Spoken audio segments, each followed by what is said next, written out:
Hello and welcome to the Sky Sports Golf Podcast presented by Callaway from Bethpage, Black, New York. It is finally here. It is Ryder Cup week. It has been a long build-up, but we've finally got there. And the sense of excitement, the palpable expectation for this one is through the roof. And that goes for the two men alongside me as well, my two guests today. First of all, quite simply, one of the greatest European Ryder Cup players ever.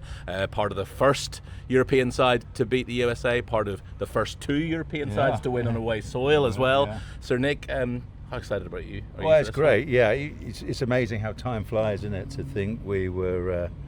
last time we were in America was 4 years ago, and then obviously 2, and then here we are. And the build up through the whole summer, and wallop, we finally fly to New York, and we're into it. So it's still on countdown. It's only Tuesday. Yeah, I know. We've got to get to Friday, so there's still a few more days. And Brandel Chamblee with me as well. And Brandel, it feels like from the moment in that press conference room in Rome when Rory said the hardest thing to do in golf is win an away Ryder Cup, and we're going to win in Bethpage, and the rest of the team hammered the desks in support for Rory. From that moment, the build up to this one has been intense. It is, and a couple of times this year he's talked about the things that he wanted to do in the game of golf. Obviously before he had won the career Grand Slam, he talked about his 3 things were to win obviously the Masters, to win an Olympic medal, and then to win an away Ryder Cup, which again, saying it's the hardest thing to do in all of sport. And it certainly looks that way. I mean, 8 of the 9 last Ryder Cups have been won by the home team. But what I say is that, look, only 6 times since 1979, and you go all the way back to 1979,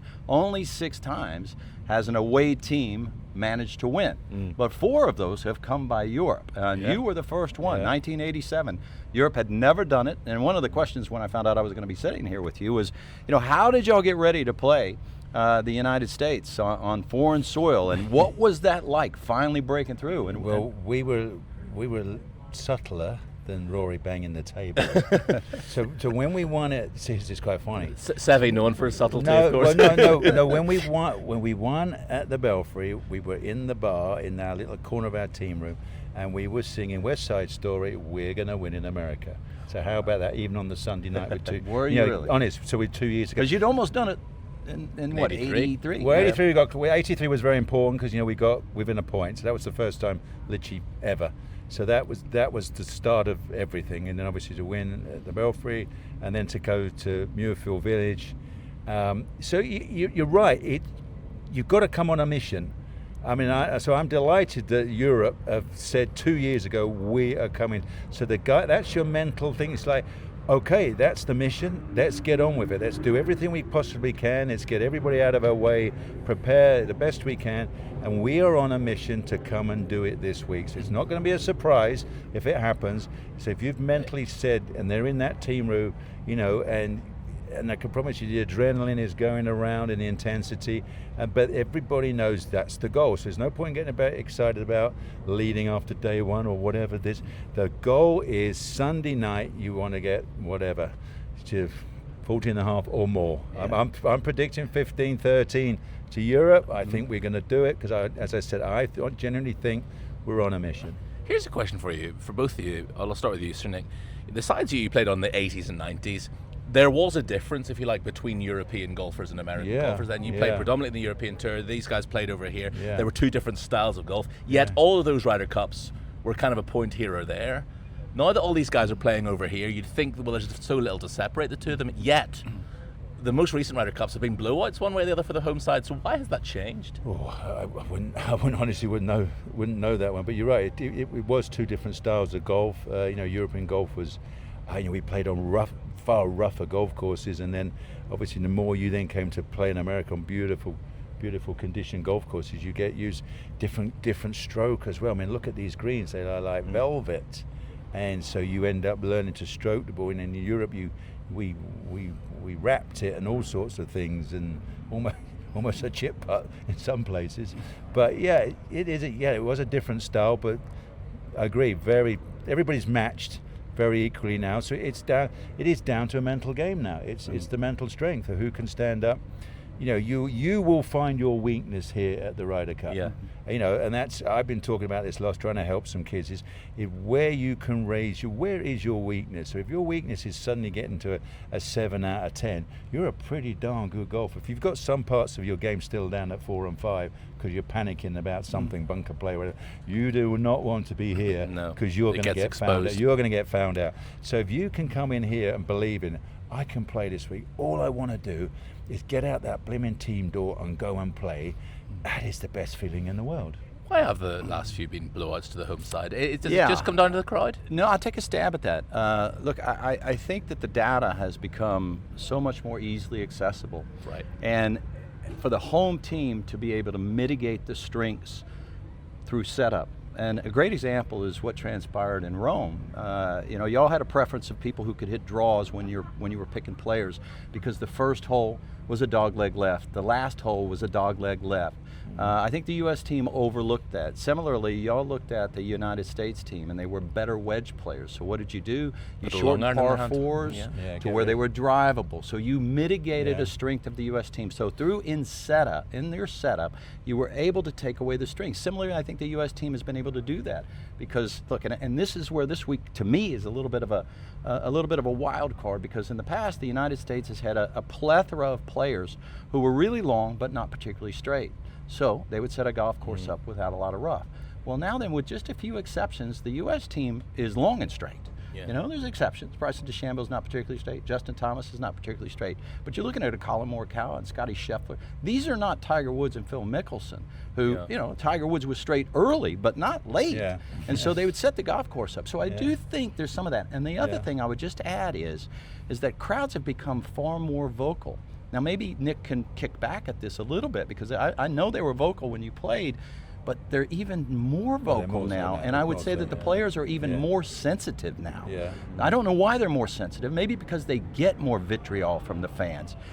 So the crowd advantage typically is or the home field advantage is about a 2-point advantage. But maybe it's more like a 3 and a 4-point advantage more recently. We'll get into the crowd a little bit later. We were going to start by talking about the European team, and we've spoken so much about the continuity, the fact that it's 11 of the 12 same faces, and one twin swapped in for the other, the same backroom team as well. The preparation has been meticulous. How much of a head start, if any, does it give Europe that they have such a settled, cohesive unit? I think it's good, very good for Luke. When you've done a captaincy, I voiced before they went to battle in Rome, I said Luke should get 2 goes, because you do all that great work and he will learn from Rome. Obviously you're successful, so maybe there'll be just 5 or 10% more things you can do, just to fine tune it, to get it even better. If you do a captaincy and then you end it, it's like, well, we've got to start all over again with a whole new system. So obviously the players very happy with Luke, very happy with the whole, I call it the Ted Lasso locker room, the whole atmosphere of all of that, what she's created in there. I mean, they've got everything. My goodness, from my day, we had to rub down with the Radio Times. I mean, now they've got saunas in there. They've got. I've even tried the blooming whatever, the compression things. I had to go with that, because we never had anything like that in my day. It's my goodness. So they've got all of that. But the important thing is when they get out on the golf course, and you've got to be able to click into mode. As I said, yes, we've got this. It makes sense. We've got 11 out of 12. My goodness, that's great. So they've all moved on in another 2 years, haven't they? They have. They've even gone up a notch. Bob McIntyre is a really good example. When he was in Rome, we were like, I think it's fair to say, wow, we were not sure how Bob was going to cope with the week. He comes out of it fabulous, and look where his career's gone. And I'll go the other way. You had Wyndham Clark, who was your U.S. Open champ in Rome. Couldn't handle that 18th, carved a couple to the right. Awful lot of, as I said, where's your pressure point? Where's he been the last couple of years? So the Ryder Cup really does affect you. You really do find out what you're made of. Yeah, absolutely. Let's talk about the leader, if you like, of the European team, Rory McIlroy. Hugely important, hugely impressive in Rome. Brandel, as I said, then came out with that comment that, we are going to win in Bethpage, and this has almost been a singular focus for Rory, even more so than the Masters, I would argue, over the last 24 months.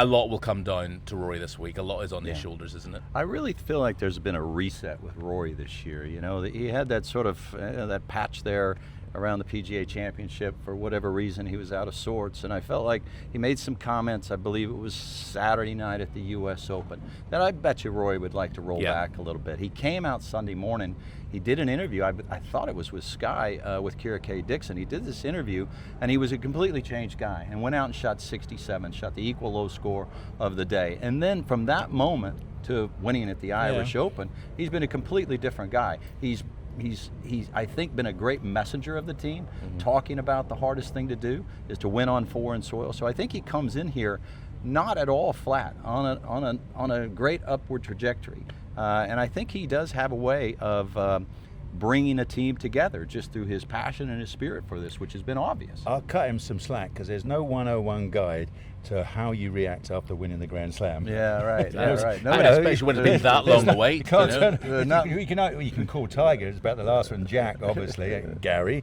still around. But for those three guys, anyway. Nick, it happened so quickly.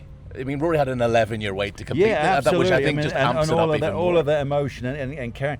Yeah, there must have been moments like he might even been asking himself, well, do I want to go on, or have I done enough, or how do I gear up and go again? But I think that we know this is a serious motivator. I think this is what has happened the last couple of weeks. He wins in Ireland, he holds that fabulous putt. I promise you, he'll bring that putt on 18 here, thinking, I can hold anything. Yeah. Because you've got to have that attitude here. You get it's fun if you're feeling good. You get so focused. I mean, I loved it. The Belfry, I chipped in like 3 out of 4 times, and honestly, when I made that hole in one, I said to Fanny, I said, I know I'm going to hold a full shot this week, because you're so, you can tell, you get so hyped up and get so into the vision. You're trying to hold it. If you're standing there with a wedge thinking, what's the quickest way to win this hole? We think, well, if I get the spin right and come back and pop it in, thank you very much. We go to the next tee. So, I mean, you've just got to get in that mindset of being super, super aggressive this week. All those hackers listening to this podcast like me who are saying, what's the easiest way to win the hole? Just hold the shot from 150 yards. Yeah. It's just as simple as that. Just put it in your head. There speaks a 6-time major champion. Just hold the shot. It's better than saying, don't hit it in the pond. Exactly. Where does it go when you say that? Rory can't win the Ryder Cup single-handedly. Who are the other key players, do you think, Brandel, for Europe, looking at the likes of John Rahm, Tyrrell Hatton? Yeah, I'd be very curious to see if they lead off with Rahm and Hatton. Of course, they were very successful in the lead-off foursomes match. One of the things that was interesting in Rome was that Europe did not, and why would they? They swept 4-0 in the first foursomes. They didn't alter a single team in the next foursome. So I'm curious to see will they alter a single team? I think one might swap out, but I would imagine 3 will stay the same. Shane and Sepp could be one they swap out, but yes. But so I do look at Rahm, and you start to look at the dominant teams, the top 3 players, your Seves and your Faldos and your Langers. They've got to perform. And if you go back the last 5. And you look at the top 3 players of the home team, believe it or not, they're 43, 15, and 8. 43, 15, that's how dominant they've been. And so you have to have your leaders go out there and get a point on the board, but it's worth more than a point, isn't it, Nick? Because it sends a message to the rest of the team. Well, you've got to, I mean, you need half, if you can get 6 of your 12 doing the heavy lifting, fantastic. You've definitely got to get 4 guys. Yeah, you've got to get 4 guys. And then, as you said, back in my day, we had Seve and Ollie, and to win a session, you just need 2.5 to 1.5. Okay, it's only 4 points.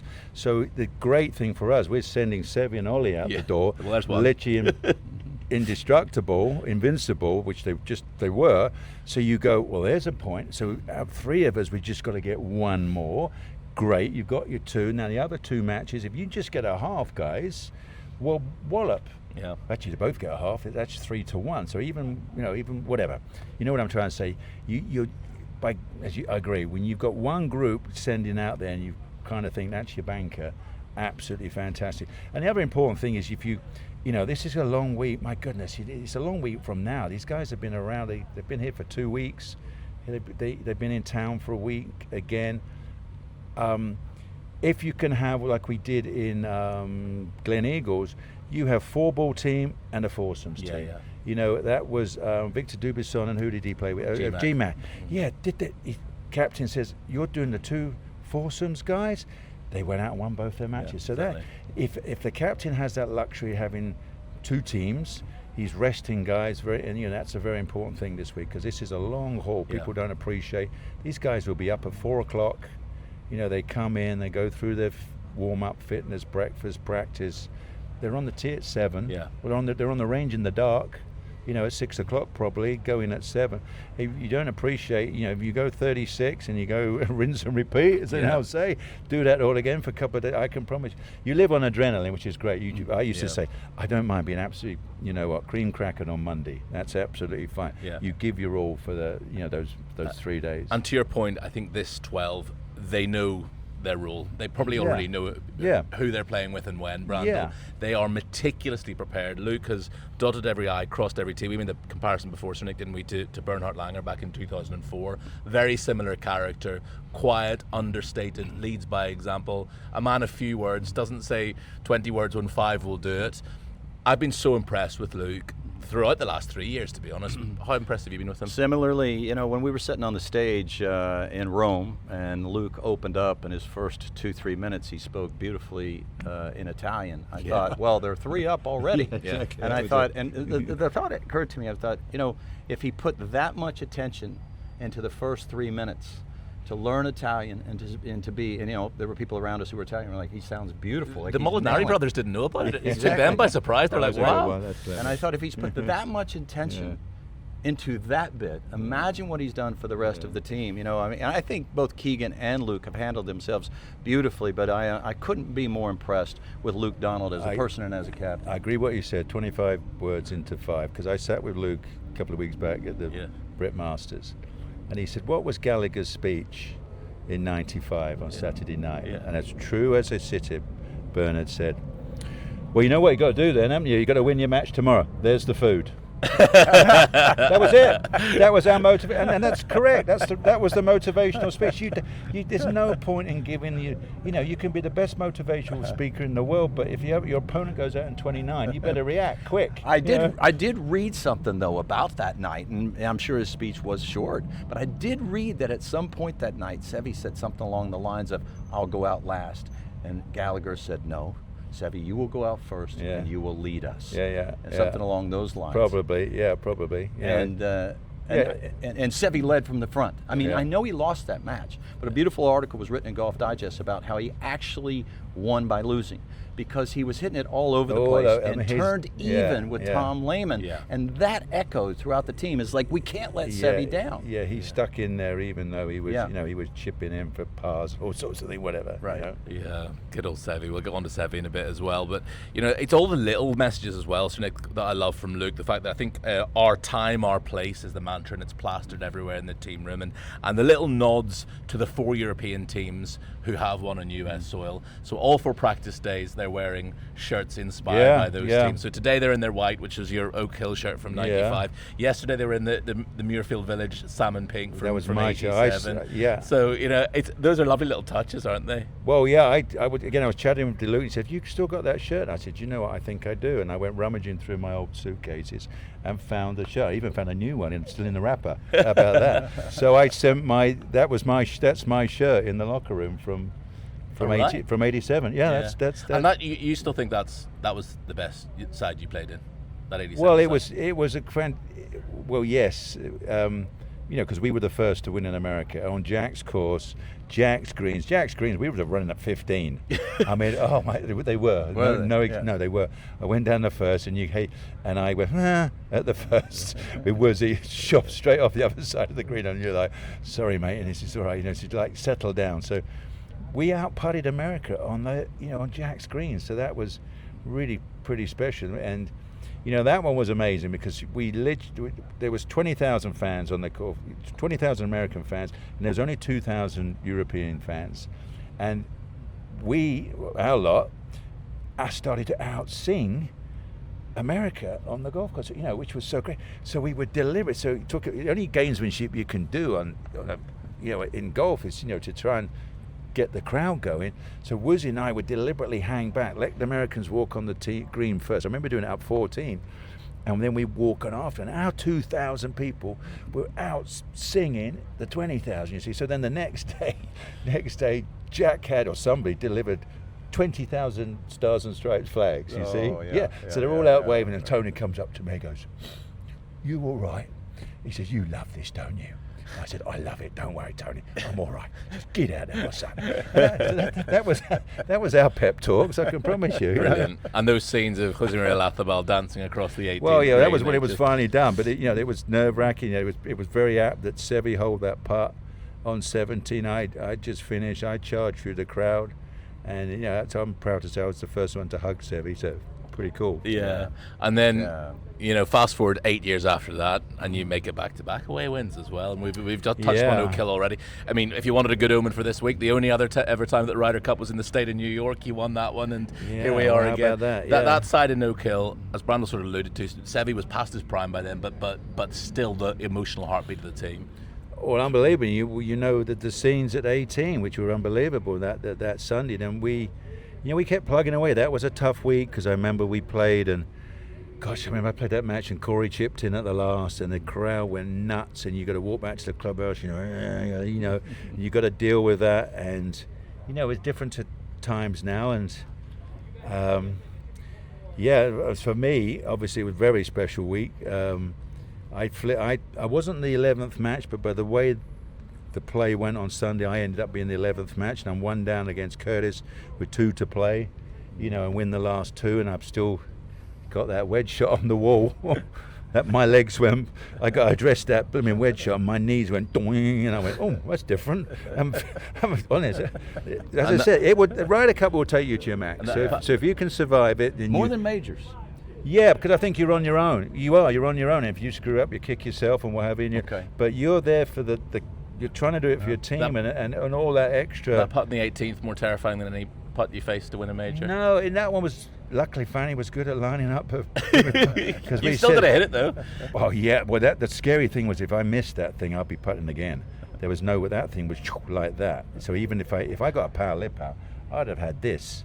So luckily it was like whatever we did, that was outside the cup, which is always scary, and you just that little putter was magic, thank goodness. What are your memories, Brandel, of all those great teams that Seve and Sir Nick were in? Well, look, I look back at '79 as one of the most serendipitous confluences of events, because it was the first year that it went to continental Europe. But it was also, and I know Seve burst onto the scene in '76. Maybe you had seen previews of him in '75 earlier, but it was when he really did come into full bloom, winning the Open Championship in '79, the Masters in '80. And it wasn't just Seve, it was, people call it the Big Five. I call it the 5 Horsemen of the Apocalypse, because it was Seve, it was Faldo, it was Langer, it was Lyle, it was Woosnam. Now at the top, when those were the best players in the world. They weren't just the best players in Europe; they were the best players in the world. So they had these top-heavy teams. But what Seve was able to do, at least in my view, and certainly Nick knows this better than anybody in the world, but he just imbued that team with a sense of passion such that the teams now still look back at what he did. I don't think that and I know Europe lauds him, and I know he has this, but I don't know that golf fully appreciates what Seve has meant to the Ryder Cup. Recently there's been a lot of talk about the U.S. team getting paid to play this week, and Europe is happy to play for the honor and the privilege of playing for their respective countries. And I feel like, if anything, Europe should be paid, because if Europe has made the Ryder Cup interesting, not the other way around, and they've only made it interesting, well, because the contributions of the 5 Horsemen of the Apocalypse, but the leader of that was Seve. So this event, the interest that we all have for this, because there are a great many match play events in the world, a great many. None of them rise to the level of interest of this event, and it is all because of Seve and what he meant to the European team, and what subsequently he meant to the popularity of the Ryder Cup. Because you know why the Ryder Cup is so compelling? Because the U.S. players, they dominate everything else. Okay, the Masters and the Open Championship, Europe's had a nice run, but since '79, U.S. players have won more than 50%. The PGA and the U.S. Open, they win 75% of the time. But guess what? United States does not dominate this event. Europe does. Europe does. Europe dominates away, and they dominate at home, and it drives people crazy because we can't get our arms around it. Europe is not the better team, but they are this week. And it's one of the most mind-boggling questions that you try to answer in the game of golf. You have to play with passion, dear boy. Well, just one final point then before we take a quick break. Luke Donald played in 4 Ryder Cups, was on 4 winning teams. He was the victorious captain in Rome 2 years ago. If he takes that Ryder Cup back across the Atlantic on Sunday evening, I'm not going to put him in Seve's category, but are we talking about somebody who deserves to be mentioned in the breaths of Seve in terms of people who have been that important for European golf when it comes to the Ryder Cup? Yeah, no, I agree. You know, I'm from that era, so we had to play. We had Seve's passion, and we had to. By what we did at the Ryder Cup changed the European Tour. The European Tour was not on a climb. 100%. TV rights were all around TV rights for the rest of the tour were all based on the Ryder Cup. So they wanted the Ryder Cup, and you basically got the rest of the tour. Get me? And so we did our thing for the tour. We were now Europe, and we had a couple of meetings where there was a percentage split. I won't go into all the politics of all that, but the bottom line is, we knew as players what we were doing. We were doing it for our tour, for our future. We were really paying forward for the future of the European Tour. It really was. And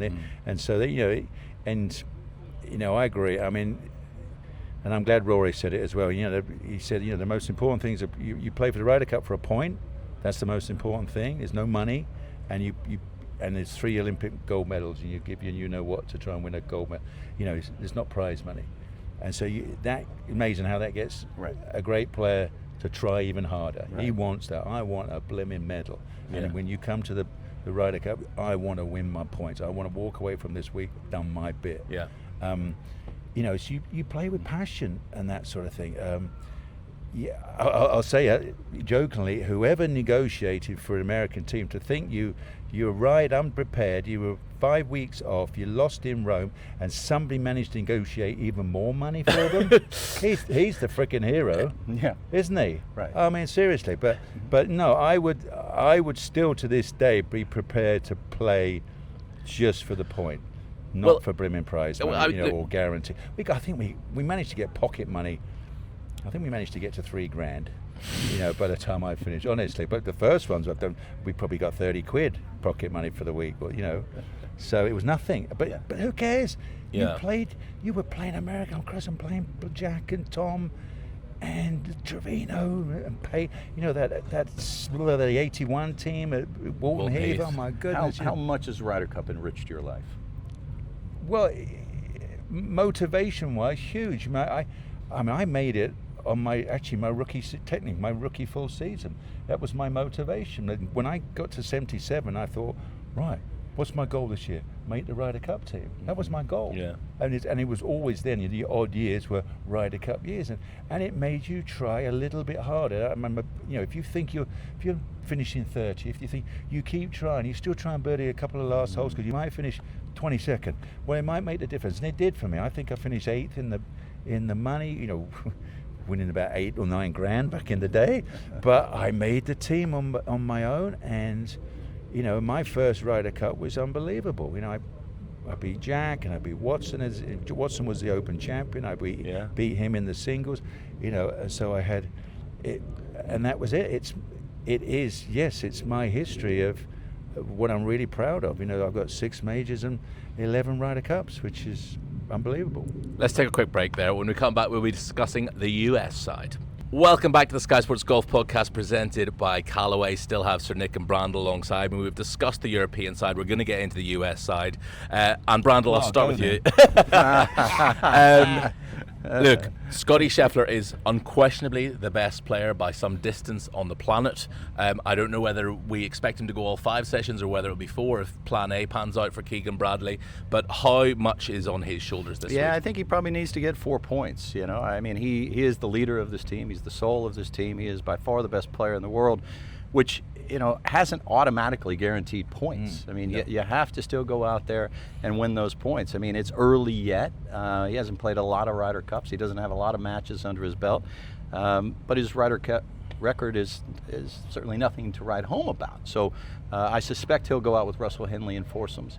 I suspect he'll go out first. And that's hugely important. If you go back to 1979 and you look at who has actually won the very first session, the very first match of the first session, when there's been a win, it has 68% of the time predicted the winner of the Ryder Cup. So it more than gets the point. It sends a message to the team, and by the way, you get to go back to that well over and over and over again. He has said in the media center today that he's just one of 12 players. Yeah. He's no more special than anybody else. I mean, that speaks to his leadership. But he's clearly the best player in the world. Now, that didn't work for Tiger, and when Phil was in that arena, it didn't really work for him. But it did work for Seve, and it worked for Nick. Yeah. So it can be done. And he's very, I think when Tiger was in all those US sides of the noughties, Nick, he was that big alpha male presence in the team where almost the rest of the players were then lesser as a result. Yeah. I don't think Scottie Scheffler has that same intimidation factor that Tiger does. No, he doesn't. So, when you're the best, then I would put Rory, so they're basically equal. It works both ways. They're targets. Yes. If anybody can even just get a half with Scottie, same with Rory, then it's a victory for the team in a way. So you come in the best player, but yes, you've got to deliver. As you said, he's under pressure. He had a rotten time in Rome. There was obviously that match with Victor when he lost. What did he do? 9-7. Wow. So he's got a bit of history. So I'm sure he wants to come and clear the books on all of that. But as I said, bottom line, you're a target. I remember when Rahm, his first Ryder Cup at Paris, was played Tiger in the singles. I said Rahm will win. And he said, well, Tiger just won last week. No, you don't realise. It is such an incentive for somebody to beat the best player. So it's danger. You're up for it unless you can flat out outplay everybody, sure, but you take down. It's a great incentive for either side to take down the best player. Yeah, absolutely. I think Keegan Brandel has a few more questions to answer than Luke does. Luke, has the 11 of the 12 guys from Rome. He probably already has his plan in place and has had for weeks. There are a few more question marks for Keegan, and one is, what do I do with Bryson Dechambeau? Yeah. If you were on that US side, would you want to partner him in foursomes? I probably wouldn't put him out in foursomes. Having said that, this golf course, I know Nick, you were out there just doing some pieces. Gone. It's only about 2 inches, so I don't know. I would have to think about that. It depends on whether or not he's likely going to go out with a Cameron Young and a Ben Griffin, I suspect. And you're talking about a guy who finished 2nd, 5th, and 10th in 3 of the majors, and last year played beautifully and won 1 of them.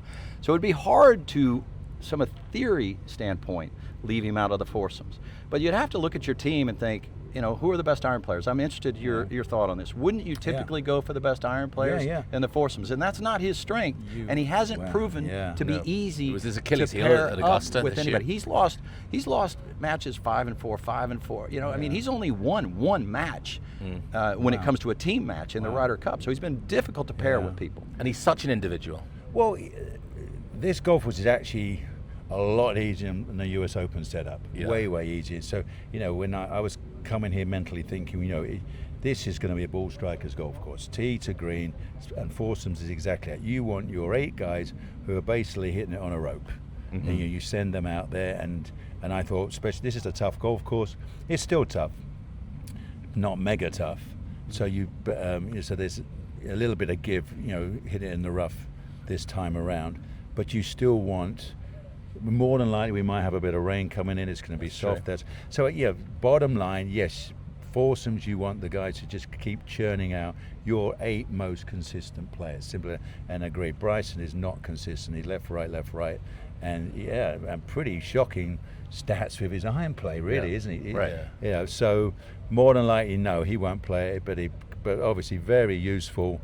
Could cut some corners, can cut a few holes down to size. Brandel,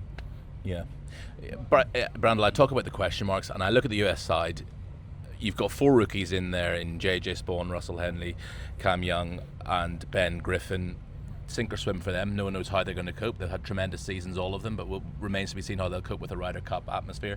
Then the established names, the sort of Schauffele's and Morikawa's, Thomas's of the world, they're not in great form. No, Schauffele's not driving the golf ball like he did last year for whatever reason. He has had some decent finishes, but nowhere near the form that he was playing last year. And Morikawa has a very bulky putter. And look, if you look at who stabs you in the heart, it's the guys who can get it up and down. It's the guys who make the putts. So yeah, there are some question marks. Who are you going to pair with Bryson Dechambeau? Is Xander Schauffele going to be the same player showing up? Is Colin Morikawa going to be able to perform? Tee to green, off the charts. He's the second best ball striker in this field, but he's really balky around and on the green, so he certainly does have some question marks. In my view, these teams, there's not a dime's worth of difference between them. They stack up beautifully. They're just as long. Matter of fact, I mean, you cannot believe how similar these teams are. From an accuracy standpoint, from a distance standpoint, from an approach standpoint, there's a little bit of difference on the greens where the U.S. is better. But Europe has played, their team has played in far more Ryder Cup matches than the U.S. side. And the little they've played here, they've played better than the U.S. team. They've got more experience. He's a master of stats, so I tried that one at Paris. Did exactly the same at Paris. So I did all my calculations, and America were better putters from third, 20. I thought, these greens are all this and that. I thought, you know, proximity to the hole, and I thought America's better from 20 to 30 feet. So I thought, well, America might just win. Ha! Yeah, right. Got that wrong. Heart beats talent every single time. Exactly. So in that regard, in the heart beats talent, the perception has always been that you know, it means more to Europe, and these guys are park their ego at the door, and they're not 12 individuals trying to sort of be shoehorned into a team for a week. When you look at this US side, do they seem a united side to you? Keegan was telling me yesterday that it's the most united side he's ever known. Sure, yeah, all of that, but nobody, I mean, to be honest, nobody scares me. You know, back in the day when you were playing Jack and Watson and Trevino, they scare you. Landon Watkins. Yeah, well, yeah, all those guys. Here's like, America were better. I have to say, if I was, I would hope the team they've got no concerns who I get drawn against. They don't scare me. Simple as that. That's a very important thing. You know, when we used to play Jack, when we played Jack in a red sweater, you were two down on the first. Unless you're Brian Barnes. You actually make a very good point. If you go through every single player outside of Scottie Scheffler, outside of Scottie Scheffler, if you go, you make all those other names. You go through every single point. There's a question mark somewhere in there. Nobody would scare me. Every single one of them. You know, they're either a rookie or their iron game's off or their putting's off, et cetera, et cetera. So you make a very good point. I may just steal that and use it tonight. Justin Rose said a few days ago, Brandel, that the US are trying too hard to be a team that it's forced. Would you go along with that? No, I wouldn't. Look, I think the U.S. has had an exuberance of talent, and Europe has an exuberance of passion. And when you say that, it's been talked about that Europe wants it more, I would go farther than that. Europe simply does, and I think there's one thing that underscores why you can say that definitively. So Sergio Garcia, who was not, he's not here, but in order to be even eligible for this team, he was willing to pay $2 million in fines just to be considered to be a part of this team. So I think that sums up the mentality of Europe. They'd pay millions of dollars to be a part of this, whereas the U.S. team wants to be paid to play in this. And I think that to me says more than just the money. It talks about the passion that they have for this event. I'll tell you one quick thing, because we've got to run. Remember, you talk about 12. It's teams of 2. It's teams of 2. It's not. It's 12 off the golf course. You can have as much fun, but when you walk out to go and play inside the ropes, it's you and your partner. So that's why I used to tell my partner, it's just us, mate. Our two caddies versus those two and their 2 caddies. Get on with it. I mean, that's, I think, really important. You know, what goes, and it's down to your. And I promise you, between the two of you, you are determined, aren't you? Let's go and do it. Let's go and win. That's the most important thing. It really is. If you find a good partner, and you see things the same, obviously you want to be playing great, really determined, that's all you can do. Sure, as long as you get the alcohol content right for Wilson back in the day, that was get the right mix for him. But outside, as long we all get along, but it's a team of 2 inside the ropes. I'm going to let you dash, but just before I do, this is what Luke Donald had to say yesterday when I asked him about that issue of being paid to play in the Ryder Cup. Just one final one from me. There was the issue of pay for play, which came up in the press conference again there. How proud are you to be able to say that my team are playing just for the honour of representing their continent? Yeah, this came up and I wanted to get ahead of it and talk to the 12 guys in Rome, when it looked like the US were going to do something different with payments, and every one of them was just like, no, we don't want to play. This isn't a week to get paid. We have such a strong purpose in this team, what we play for. And, to be honest, we reinvest some of that money back into the experience of these guys, and I feel like if you have those experiences that you remember for the rest of your life, that's worth more than a couple $100,000 in the back of your pocket. So, for me, I was very proud of the guys. I think the ideals of, how this Ryder Cup was set up back in the 20s by Samuel Ryder, I think he would have been proud too. Yeah, so that was what Luke Donald had to say to me yesterday, Brandel, and finishing it by saying, I think Samuel Ryder would have been proud too. It's a heck of a quote. It seems like Europe will leverage this to almost say, look, this is proof, if proof were needed, that it means more to us. Yeah, look, I think the U.S. side has done a pretty darn good job of spinning this. They've spun it towards philanthropy. Scottie Scheffler said as much. Xander Schauffele, I believe, spoke today, said he was giving it all to charity. Keegan Bradley said he's giving it all to charity. But it is clear that there was a push on the U.S. side, and where exactly it was coming from is not 100% known, but nonetheless there was a strong push that they wanted to get paid. And the story was $300,000 was meant to be earmarked for charity, $200,000, and I don't like calling it a stipend. That euphemizes it. It's a payment to play in the Ryder Cup. And for me, the honor of playing in a Ryder Cup is about personal sacrifice, the profound sense of pride that comes from representing your country, and in doing so, carrying the hopes of millions of people from your country while embodying the values and the spirit of your country on a stage. And asking to be paid for that is antithetical to the privilege of playing for your country. And I think Europe gets that. And I've thought that the United States asking to be paid could prove to be such a distraction that at the end of the week, it may well be the reason that they lose the Ryder Cup. Yeah, it has inevitably been an issue that's popped up in the press conferences, and a few of the US players have been asked about it. This is what they've had to say. Obviously, this is the first time that the American players are receiving the stipend to go with the charitable giving. What's your stance on that particular issue? On that particular issue? Yeah, in terms of, are you keeping the stipend? Is it going to charity? What are you doing there? I don't know if we've met before, but my wife and I, we like to do a lot of stuff in our local community, and I've never been one to announce what we do. I don't like to give charitable dollars for some sort of recognition, and we have something planned for the money that we'll be receiving, and I think it's a really cool thing that the PGA of America has empowered us to do. I have a deep passion for the city of Dallas. I have a deep passion for the organizations that we support at home, and I'm excited to be able to take this money and be able to do some good in our local community. I mean, you guys keep talking about it and trying to make it this negative thing. It's whatever everyone views it as. I don't think I'd be sitting up on this stage if I didn't have a positive attitude. And I try to look at this in the most positive of lights as possible. Opportunity to do some good, which isn't always the case. So, again, selfishly, if we're able to impact some of the local communities and charities here, I think that's what should happen. So, yeah. One of the great things about these team events for me is, there's always such a big charitable component to it. And so I'm going to donate the money to my charity.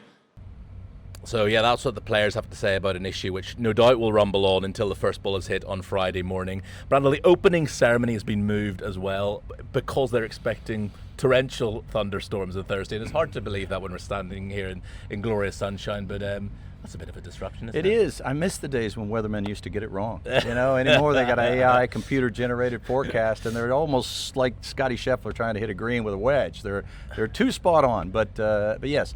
Now then, the opening ceremonies will be tomorrow, but as I said, we're going to do a 3-hour show around that. But then on Thursday, we'll get the pairings. So, of course, we'll have plenty to talk about both Wednesday and Thursday. A big talking point will obviously has been and will continue to be the crowds. I mean, we know what New Yorkers can be like, but we also know that they can turn on their own when things aren't going well, and there are two football teams at the moment are both start the season 0-3. So what are we expecting from the New Yorkers? Well, if you go back to 2002 and Sergio Garcia, when he had a case of the waggles here, I can't remember a player being on the receiving end of so much vitriol from fans at a golf tournament. I mean, maybe a few other instances come to mind, but that was hard to watch. Sergio didn't particularly handle it well. I would imagine that for the last 2 years, Luke Donald and everybody else associated with this team would have been anticipating sort of a hostile environment. And coaching these players, getting them to understand what they're going to deal with. And I think that's a big part of the reason why there's only one rookie on this team. You know, and a big part of the reason why we've had a huge commitment from players on the European side to come over and play in the U.S. this year, to get acclimated to what they may well face. I hope that the New York fans are the right kind of rowdy, you know, not booing, not jeering. But inevitably, if you got 40,000 people out here, somebody's going to be overserved, and they're going to step across the line, and the players are going to have to handle that. They're going to just have to figure out, it's just going to be a part of the week. Unfortunately, it's going to happen. Yeah, on the first tee this morning for a practice round on Tuesday, bear in mind, we had John Rahm getting some stick about his weight. We had Tyrrell Hatton getting some abuse about his hairline or lack thereof. So, you know, it might happen. All I would say is $750 a day for a ticket. You're not spending that money unless you want to come along and actually watch golf. You want to sort of be conscious beyond midday and not throw too many beers down your neck. Fair point. That's a pretty stiff price, and there's obviously been a fair bit of controversy about that. And look, the PGA of America had a survey. They had people come out and look at this market and what there. And actually, the number they came up with was $1,150. They could easily charge for a ticket here. And what the reason that they give for charging $750, if you stay with me for a second, is because they didn't want to charge so low that the secondary market became a rabid competition of who's going to get what, when, and where, and it wouldn't be great for the fans. So that's trying to rationalize a steep ticket. But you make a great point. You don't want to get kicked out. No, that's a very good point. And look, speaking of controversy and speaking of getting the crowd ramped up, the president will be here at some stage. We believe on Friday. Is that a distraction to the tournament?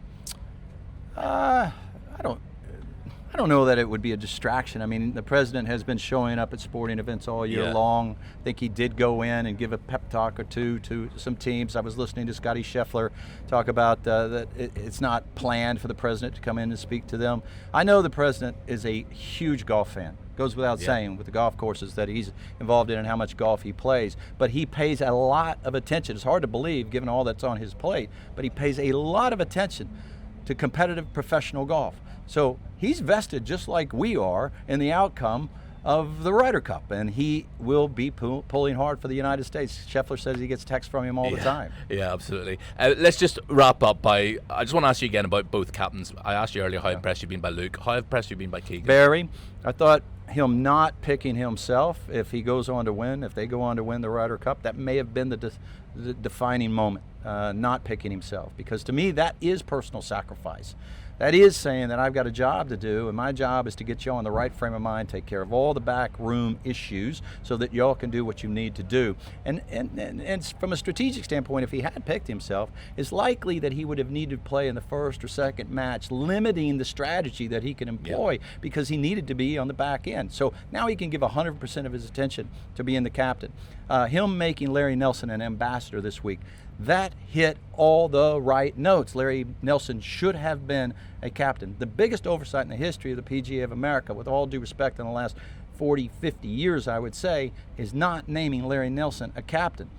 And the fact that Keegan Bradley had the sense of history and nostalgia and respect to bring him back as an ambassador is a huge moment. And the way he talked today about a very controversial subject about the U.S. side getting paid, I thought showed that he's similar to Luke learning Italian. Keegan had given a very difficult issue a lot of thought and how to talk about it, and he spun it in a way of being philanthropic rather than seeking profit. Yes, he did handle it very well. There's a politician in the making there in Keegan Bradley. And on Luke Donald, I touched upon his Ryder Cup record earlier, played in 4 teams, won on all 4 occasions, masterminded that victory in Rome 2 years ago. If the Ryder Cup stays in European hands, where does he sit in the pantheon of European greats when it comes to this tournament? Look, Seve stands alone for sure, but I have said other than Seve, I look at what Paul McGinley did in 2014 at the Ryder Cup as one of the greatest captaincies I have ever seen, top to bottom. Sunday night, we were prepared to go on the air doing live from and talk about how brilliant Paul McGinley's captaincy was, bringing in a player like Victor Dubuisson early in the year, recognizing he was, a little bit of a different character and how to massage that, and brought in GMAC to sort of lord him through the week. There were numerous incidents. But we know what happened Sunday night is when Phil Mickelson had a one-man mutiny and tried to take down Tom Watson. So we didn't end up giving Paul his due. From then to now, I've certainly been able to do that, but I was just as impressed with Luke Donald in Rome. Yeah. And Paul himself has said he's never seen anybody captain with the vision, the messaging, and the right touch the way Luke Donald has from top to bottom. Yeah, I think even Paul would doff his cap and say that Luke Donald's a cut above it. His captaincy has been magically impressive. Right, let's have it then. Who's winning the Ryder Cup? I hope Is it a coin toss? I hope it's close. I just want it to be close on Sunday, but I do think, and I'll agree with Nick on this, I do think that the Europeans are going to eke it out in the end. Look, on paper, there's not a dime's worth of difference. They play better around here than the U.S. team has, and they've got far more experience in the Ryder Cup, and I think the steps coming into the Ryder Cup this year are unprecedented. Them coming over a week early, them getting familiar with the golf course and also familiar with every single egress and regress into the event, and all staying on the East Coast. I think those are all going to serve them perfectly well. Yeah, and 11 of the 12 team is completely unprecedented. And then as that well. too. So, yeah, exactly. Listen, Sky Sports Golf for all the action for the Ryder Cup. Your build-up starts Friday and Saturday from 9 a.m. We are on air until at least 11 p.m. the first 2 days, and then from 2 p.m. until the final putt drops on Sunday. Sky Sports subscribers can download the Sky Sports app to watch the Ryder Cup live on their phones, with the website and app also offering news, highlights, latest scores, and a live text blog throughout the week. If you're not a Sky customer, you can still stream the action with a now, day, or cancel anytime month pass. Plus, keep up to date here on the Sky Sports Golf podcast. We're going to have daily podcasts, or shorter little podcasts. Bethpage Bite Size, or my daughters thought I should call it a little bite of the Big Apple. I like that. I like that. Yeah, You they're should hire intelligent. your daughter's girls. a writer. They're I like yeah, they take after their mother. They're very intelligent. So yeah, look, Brandel, thank you so much for your time today. Thank you as well to Sir Nick, who has had to scoot. We cannot wait. This is a week we've looked forward to for a long time, and we don't have too much longer to wait now. Thank you again to Callaway for sponsoring the podcast. Thank you for listening, and plenty more to come this week as we build up to the Ryder Cup.